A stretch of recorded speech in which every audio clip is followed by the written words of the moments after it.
को मेरे प्यारे भराओ कह तो सारे लोगों का अद जो मेरा व्लॉग उसमें मेकनी वीडियो तो सब लोगों को मेरा तो उम्मीद करी तो सारे लोग ठीक हो थोड़ा जिदे फजल और करम दे नाल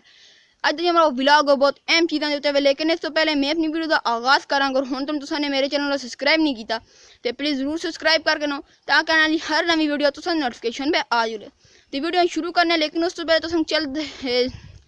दसता जुलांगे यार जो मेरा अज का व्लॉग है वो बहुत अहम चीज़ होते तुसा इस वीडियो मुकम्मल वाच करना चलो व्लॉग शुरू करने वाला जिदे फजल और करम दे नाल लेकिन इस तो पहले तुसा ये पीछे ग्रां नज़र आ रहा सी मैं तुसें दसांगा कि यार इस ग्रां में पानी किस तरीके नाल पहुंचता है अज मैं तुसें पानी जी जगह तो वो बिल्कुल पहाड़ों के दरम्यान बेचे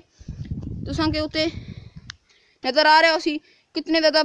बड़े बड़े पहाड़ ने बे पौधे लगे दे ने अज तुसें मैं पहाड़ों के बिल्कुल दरम्यान में लेकर चलांगा उस जगह तुसें दसांगा कि उस जगह पानी का क्या निज़ाम है। चलो अस उस जगह चलने मैंने तो सारे लोगों का आख्या है कि यार तुसें मैं टैंक दसना कि यार जिथे पानी शानी इकट्ठा होंगे उस तो बाद और तुसें मैं जगह दसना दे तुसें पिछले वेख सकते हो कि यार कितनी ज़्यादा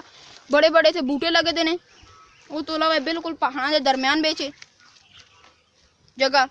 तो ये पार वो टैंक है जिस पे पानी इकट्ठा होता है ये अंदरों सब पत्थर लगा कर अंदरों भी प्लस्तर किया गया बाहर भी प्लस्तर किया गया हुण तो इस नाल जी असी प्लस्तर है वो काफ़ी ज़्यादा उतर गए तो हुण जो इसके अंदर पानी आता है वो मैं सब लोगों को दसना कि यार वो कितनी ज़्यादा रफ्तार बेच आता है।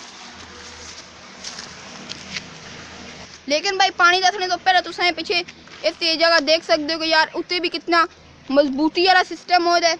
उत्ते भी काफ़ी बेहतरीन तरीके इन्होंने उत्ते पा के उत्ते फर्श या बिल्कुल बाटा मजबूत कर छोड़ा था। ये जी पानी की जगह है इस उत्ते देखो कितना बड़ा पत्थर रखे दे तो मेरे भराओ मैंने इस तो पत्थर हटा छोड़े तुम के पीछे नज़र आ रहा सी इस तो पत्थर हट गया इस में तो उठाना इसका मैं चाह के साइड के रख छोड़ना संग हूँ जो इसके अंदर पानी है वो दसना कितनी स्पीड से ना लाते लेकिन तुम खुद देखो ये जगह तो मेरे भराओ तुम इस जगह पानी का शोर देख सकते हो पानी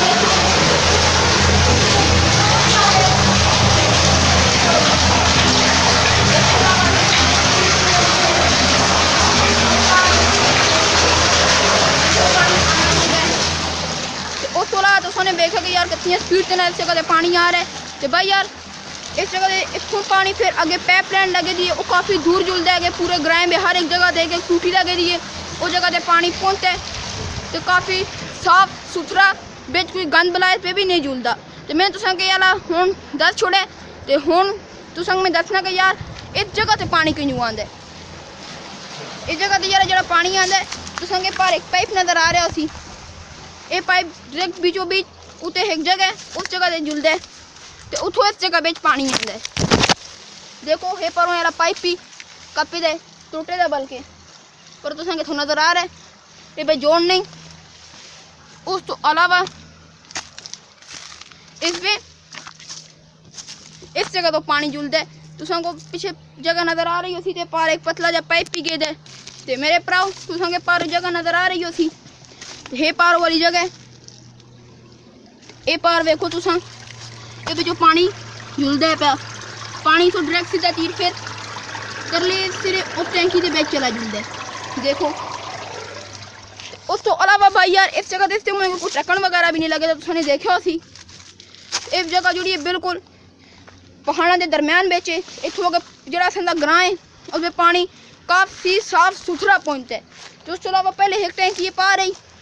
लेकिन इस पे नहीं सेट है फिर उन्होंने नवा बड़ा टैंक गोल बनाया उस बच्चों फिर पानी आगे जुलता है तो हमें तो सब लोगों के जो असंजे ग्राम में पानी जुलने का सिस्टम है दस छोड़े थोड़ा बहुत जल्द मिलेंगे एक न्यू वीडियो एक न्यू ब्लॉग के नाल तां तोड़ी खुदा हाफिज़।